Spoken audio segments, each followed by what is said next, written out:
Welcome to Kavitha வியூஸில் இனி special என்னென்னா முட்டை குழம்பு தாங்க. அந்த முட்டை குழம்பு சிம்பிளாக சீக்கிரமாக எப்படி செய்யலான்றதை இன்னி வீடியோவில் நம்ம பார்க்கலாம். வாங்க வீடியோக்குள்ளே போகலாம். ஃபஸ்ட்டு நம்ம இந்த முட்டை குழம்புக்கு தேவையான மசாலாவை ரெடி பண்ணிக்கலாம். ஒரு மிக்ஸி ஜாரில் அதுக்கு தேவையான பொருள் ஆனியன், இஞ்சி, பூண்டு, பெருஞ்சீரகம், சீரகம், 5 பல் முந்திரி பருப்பு இதெல்லாம் போட்டு நல்லா நைஸாக கிரைண்ட் பண்ணிக்கோங்க. அதுக்கப்புறம் ஒரு பேனில் பார்த்தீங்கன்னாக்கா ஆயில் விட்டு பெருஞ்சீரகம் போட்டு பொரிஞ்சதுக்கப்புறம் கருவேப்பிலை போட்டு பொரிஞ்சதுக்கப்புறம் நம்ம இந்த கிரைண்ட் பண்ணி வச்சுருக்கோம் இல்லையா, இந்த மசாலாவை எடுத்து இந்த பெருஞ்சீரகம் கருவேப்பிலை பொரிஞ்சு வந்த இந்த பேனில் இந்த கிரைண்ட் பண்ணி வச்சுருக்க மசாலாவை இது கூடவே ஆட் பண்ணிக்கணும். நல்லா கிளறி விட்டு நல்லா கலர் மாறினதுக்கப்புறம், ஏன்னா அப்போ தான் நமக்கு அந்த பச்சை வாசனை மாறும். ஏன்னா இஞ்சி பூண்டு நம்ம இதெல்லாம் ஆட் பண்ணியிருக்கோம் இல்லையா கிரைண்ட் பண்ணும்போது, அதனால் அதில் நம்ம அந்த போட்டிருக்க அந்த இஞ்சி பூண்டு பேஸ்டினுடைய தன்மை மாறுறதுக்கு நம்ம கொஞ்சம் நல்லா வதக்கி விட்டு, அதுக்கப்புறம் நம்ம தக்காளியை ஒரு மிக்ஸி ஜாரில் மீடியம் சைஸாக இருந்தால் ஒரு 4, பெரிய சைஸாக இருந்தால் ஒரு 2 போதும்.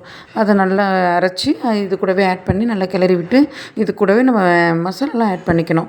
மஞ்சத்தூள், காரத்தூள், அதுலேயும் நம்ம காரத்துக்கும் டேஸ்ட்டுக்கும் தகுந்த மாதிரி நீங்கள் யூஸ் பண்ணிக்க வேண்டியதுதான்.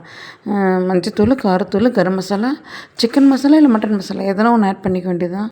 அது நல்லா சுருள நல்லா கிளறி விட்டு, அதுக்கப்புறம் நம்ம வாட்டர் ஆட் பண்ணிக்கணும். குழம்பு எந்த அளவுக்கு நம்மளுக்கு கிரேவி மாதிரி வேணுமோ அந்தளவுக்கு நம்ம வாட்டர் ஆட் பண்ணிக்கணும்.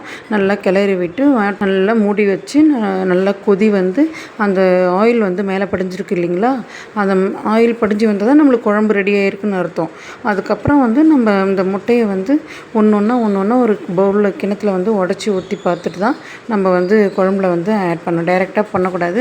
ஏன்னா முட்டை கெட்டுருந்தால் கூட நம்ம பவுலில் உடச்சி ஊற்றும் போது நம்மளுக்கு தெரிஞ்சிடும் இல்லையா, அதுக்காக தான் நம்ம டைரெக்டாக போடாமல் கிண்ணத்தில் ஊற்றி பார்த்துட்டு அதுக்கப்புறம் நம்ம ஒன்று ஒன்றா தனித்தனியாக நம்ம ஒன்றுக்கு ஒன்று டிஸ்டர்ப் பண்ணாமல் நம்ம அந்த முட்டையை உடச்சி ஊற்றோம்னாக்கா அழகாக மூடி போட்டு கொஞ்சம் ஒரு 5 மினிட்ஸ் குக் ஆகட்டும்னு சொல்லிட்டு மூடி வச்சிடணும். அதுக்கப்புறம் நம்ம ஓப்பன் பண்ணி பார்த்தோம்னாக்கா ஒன்று பாயில் ஆகிருக்கு பாருங்கள், சூப்பராக. இது அப்படியே ஒன்றுத்துக்கு ஒன்று டிஸ்டர்ப் பண்ணாமல் பொறுமையாக அப்படியே திருப்பி விடுங்க. திருப்பி விட்டதுக்கப்புறம் மறுபடியும் ஒரு 2 மினிட்ஸ் அப்படி லைட்டாக குக் பண்ணிவிட்டு அப்படியே கிளறி விட்டு பொறுமையாக கிளறி விட்டு நம்ம ரைஸுக்கு சர்வ் பண்ணி சாப்பிட்டா செம்ம டேஸ்டியான முட்டை கிரேவி ரெடிங்க. நீங்களும் உங்கள் வீட்டில் இந்த முட்டை கிரேவியை ட்ரை பண்ணி பாருங்கள். இந்த வீடியோ பிடிச்சிருந்தால் லைக் பண்ணுங்கள், ஷேர் பண்ணுங்கள், சப்ஸ்கிரைப் பண்ணுங்கள்.